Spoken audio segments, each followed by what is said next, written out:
सुरेश शहर से मजदूरी करके गांव अपने घर लौट रहा था कि तभी तेज चलती मोटर गाड़ी से उसका एक्सीडेंट हो जाता है।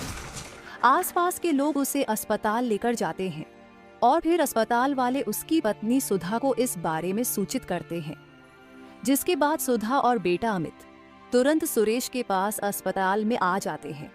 डॉक्टर साहब, कैसे हैं मेरे पिताजी? इनकी हालत अभी नाजुक है। कुछ दिन इन्हें अस्पताल में भर्ती करना पड़ेगा। इनकी रोज ही दवाइयाँ चलेगी और बोतल चढ़ेंगी, तब जाकर ये ठीक होंगे। कितने दिन लग जाएंगे मेरे पिताजी को ठीक होने में? यही कोई 1 महीना। इस 1 महीने इन्हें अस्पताल में ही रखना होगा। 1 महीना? इसमें तो बहुत खर्चा हो जाएगा डॉक्टर साहब।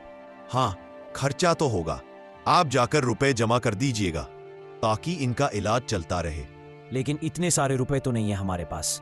रुपए का इंतजाम तो आपको करना ही पड़ेगा। अस्पताल का रोज का खर्चा भी कम से कम नहीं तो 2,500 से 3,000 रुपए होगा। ये खर्चा अमित और उसके परिवार के लिए बहुत बड़ा था, क्योंकि उनके घर में कमाने वाले सिर्फ सुरेश ही थे। रोज 2,500-3 हजार का खर्चा, इतने रुपए हमारे पास कहाँ से आएंगे? हमारे पास तो अभी 10-15 हजार ही होंगे। कुछ तो करना ही पड़ेगा माँ, वरना अस्पताल वाले इलाज रोक देंगे। अब कैसे होगा इनका इलाज? मैं कोई काम कर लेता हूँ माँ। हमें तो रोज ही रुपए चाहिए होंगे, ये ठेले वालों और दुकान वालों की तरह। हाँ माँ, ये सही सुझाव दिया है तुमने। मैं एक खाने का ठेला लगा लेता हूँ। तुझे खाना बनाना आता है जो तू ठेला लगाएगा?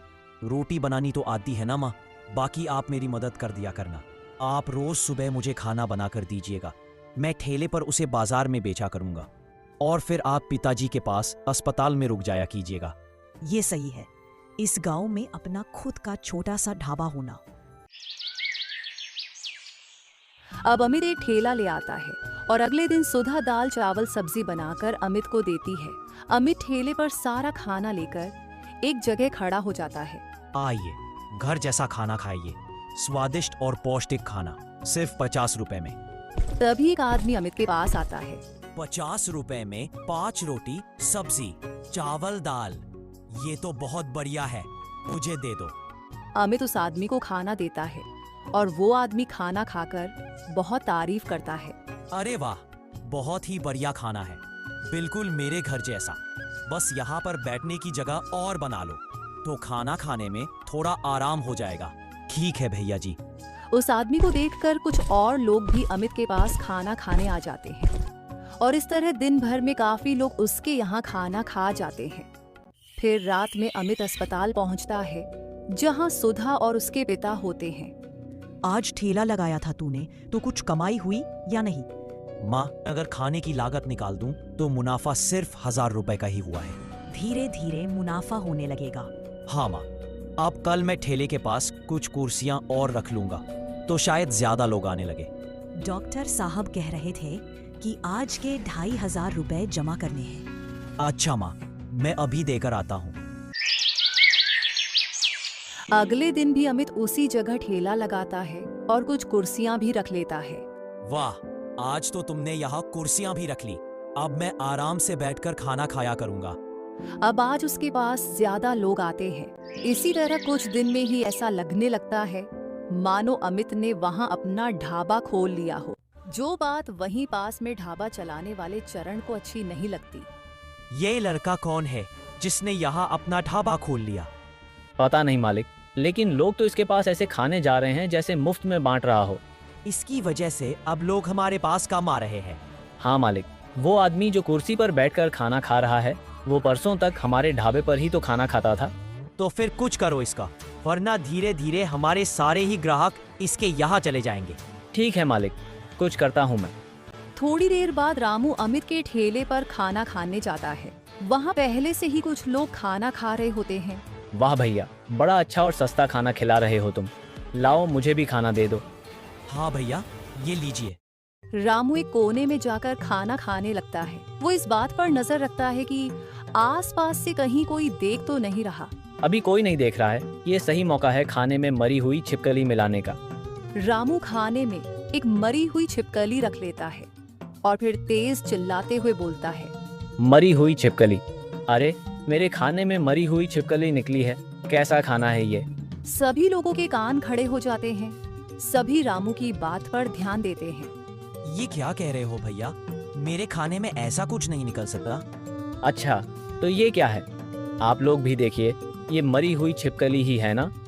हाँ, ये तो छिपकली ही है। हम लोग रोज इतने चाव से ये खाना खा रहे हैं। मेरे खाने में छिपकली नहीं निकल सकती। मैं बहुत ध्यान से खाना बनाता हूँ। अरे तो हम पागल हैं क्या? खैर, अब तो जिसको ये खाना खाना हो खाए, लेकिन मैं तो इसके यहाँ कभी खाना नहीं खाऊंगा। रामू थाली को वहीं फेंक कर चला जाता है। अब बाकी लोग भी अपना अपना खाना फेंक कर वहाँ से जाने लगते हैं। हे भगवान, ये क्या हो गया? ना जाने उस आदमी की थाली में छिपकली कैसे निकल आई। पता नहीं अब लोग मेरे पास खाने आएंगे भी या नहीं। अमित बहुत दुखी होता है। अब अमित के पास बहुत कम लोग आ रहे थे। ऐसे में वो जब अस्पताल जाता है तो आज खर्चा ज्यादा होता है। डॉक्टर साहब कह रहे थे आज अस्पताल में 2500 नहीं 4000 जमा कराने होंगे। ठीक है माँ, मैं डॉक्टर से बात करता हूँ। अमित डॉक्टर से बात करने जाता है। डॉक्टर साहब, आज तो सिर्फ 2000 ही है। आज तो मैं ये 2000 ले लेता हूँ, लेकिन कल से तुम्हें पूरे रुपए जमा करने होंगे, वरना मैं इलाज नहीं कर पाऊंगा। अब अमित बहुत परेशान होता है। क्या करूँ मैं? एक तो ढाबा भी नहीं चल रहा और ऊपर से अस्पताल का बिल भी बढ़ता जा रहा है। हे भगवान, मेरी मदद करो। अब अमित के पास ग्राहक आना बहुत कम हो चुके थे, लेकिन ढाबे वाला चरण फिर भी उससे जलता था। देख, इसके यहाँ अभी भी कुछ लोग खाने जा रहे हैं। कुछ लोग तो उसके ठेले पर जाएंगे ही। तू जा पहले की तरह कुछ कर। वैसे अब मैं तो उसके ठेले पर जाकर खाना नहीं खा सकता, लेकिन मैं अपनी छोटी बेटी को भेज देता हूँ। तू तो बड़ा ही चालाक है रामू। अमित अपने ठेले पर खाना बेच रहा होता है। रामू दूर खड़ा अपनी बच्ची को अमित का ठेला दिखाते हुए कहता है, देख मेरी गुड़िया, जाकर उस ठेले वाले से खाना मांग, वो तुझे खाना देगा। फिर तू एक कोने में जाकर उस खाने में ये छिपकली डाल देना और जोर जोर से चिल्लाना, बोलना छिपकली, खाने में छिपकली। समझ गई ना मेरी गुड़िया रानी? हाँ पापा, छिपकली, खाने में छिपकली। शाबाश, अब दौड़ती हुई उसके ठेले के पास जाना। इतना कहकर रामू अपने ढाबे में चला जाता है और उसकी बच्ची सड़क पर दौड़ती हुई अमित के ठेले की ओर जा रही होती है। वो अमित के ठेले के पास पहुंचने वाली होती है कि तभी वो एक गाड़ी से टकरा जाती है, जिससे उसके पैर में चोट लग जाती है। ये देख अमित तुरंत उसके पास पहुंचता है और उसे अस्पताल लेकर जाता है। ये कौन है? पता नहीं डॉक्टर साहब, इसका एक्सीडेंट हो गया तो मैं इसे आपके पास ले आया। वैसे इसका खर्चा मैं दे दूंगा। डॉक्टर उस बच्ची की पट्टी करते हैं। तभी इस बात का पता चलने पर बच्ची का बाप रामू तुरंत अस्पताल आ जाता है। कहाँ है मेरी बच्ची? परेशान मत होइए, पैर में थोड़ी सी चोट आ गई है, ठीक हो जाएगी। और आप इनका धन्यवाद कीजिए जो ये आपकी बच्ची को तुरंत अस्पताल ले आए। वैसे तो इनके पास अपने पिता के इलाज के लिए रुपए है नहीं, लेकिन आपकी बच्ची का इन्होंने खुद ही इलाज करवा दिया। भैया, तुम्हारा बहुत बहुत उपकार जो तुम मेरी बच्ची को तुरंत अस्पताल ले आए।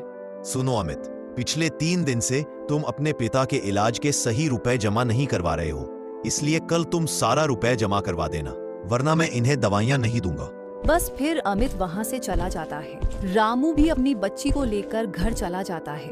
रात में अमित की माँ उससे कहती है, 3 दिन से हमने रुपया जमा नहीं किया है, पता नहीं डॉक्टर साहब आज इलाज करेंगे भी या नहीं। चिंता मत करो माँ, मैं दोपहर तक कुछ रुपए लेकर जरूर आ जाऊंगा और कल मैं ढाबा जल्दी लगा लूंगा। अमित सुबह सुबह ही अपने ठेले पहुंचकर अपना ढाबा लगा लेता है। लोग उसके पास आकर खाना खाने लगते हैं, लेकिन आज जब रामू ढाबे पर पहुंचता है तब उसका मालिक चरण उस पर नाराज होता है। क्यों बे रामू, तू तो कह रहा था कि कल तू उस अमित का ठेला ढाबा वहाँ से हटवा देगा, लेकिन उसने तो अपना ठेला ढाबा हमसे पहले लगा लिया। देख कितने सारे लोग उसके पास जा रहे हैं। मालिक, वो अमित बहुत अच्छा है। वो कल मेरी बच्ची का एक्सीडेंट हो गया था, तब वो तुरंत मेरी बच्ची को अस्पताल लेकर गया और वहाँ उसने उसके इलाज के रुपए भी दिए।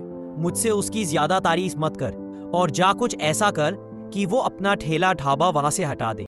चरण के दबाव में रामू अमित के ठेले पर जाता है, जहाँ आज काफी सारे लोग खाना खा रहे होते हैं। आओ भैया जी, आप बच्ची कैसी है? ठीक है भैया। वैसे कल अमित ने तुम्हारी बच्ची की जान बचाई, इसलिए हम सब फिर से अमित के यहाँ खाने लगे। अच्छा किया आप सबने।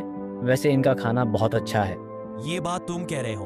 अरे तुम्हारे खाने में ही तो छिपकली निकली थी ना। नहीं, मेरे खाने में कोई छिपकली नहीं निकली थी। दरअसल मैं चरण के ढाबे में काम करता हूँ और अमित भैया के ठेले की वजह से हमारे ढाबे पर लोगों का आना बहुत कम हो गया था। इस वजह से परेशान होकर हमने वो चाल चली। यही मैं सोचूं कि आज तक किसी के खाने में कोई कमी नहीं निकली, सिर्फ तुम्हारे खाने में छिपकली निकली। मुझे माफ कर देना अमित भैया, मालिक की बातों में आकर मैंने तुम्हारे साथ गलत किया, लेकिन मैं अब ऐसा नहीं करूँगा। कोई बात नहीं रामू भैया। और मुझे नहीं पता था कि तुम कितने मजबूर हो। तुम्हारे पिताजी के इलाज के लिए तुम्हें रुपए चाहिए और इसलिए तुमने ये ठेला ढाबा लगाया है। ऐसी बात है क्या अमित? हाँ भैया जी, दरअसल इसी वजह से मुझे ये अपना ठेला ढाबा लगाना पड़ा है। अच्छा, अगर ऐसी बात है तो मैं रोज तुम्हारे यहाँ खाना खाऊंगा। हाँ भैया, मैं भी तुम्हारे यहाँ खाना खाऊंगा। और ये लो, ये कुछ 2000 रुपए हैं। इन्हें मेरी तरफ से एक मदद समझना, जैसे तुमने मेरी बच्ची की मदद की। आज बहुत सारे लोग अमित के यहाँ खाना खाते हैं, जिससे अमित की बहुत ही अच्छी कमाई हो जाती है। इसके बाद अमित अस्पताल जाकर सारा बिल भर देता है। अब वहाँ के लोग चरण के ढाबे पर जाना छोड़ देते हैं और अमित के ढाबे पर जाने लगते हैं। कुछ दिन में ही अमित के पिता ठीक होकर घर आ जाते हैं। फिर धीरे धीरे अमित का ढाबा वहाँ चलने लगता है।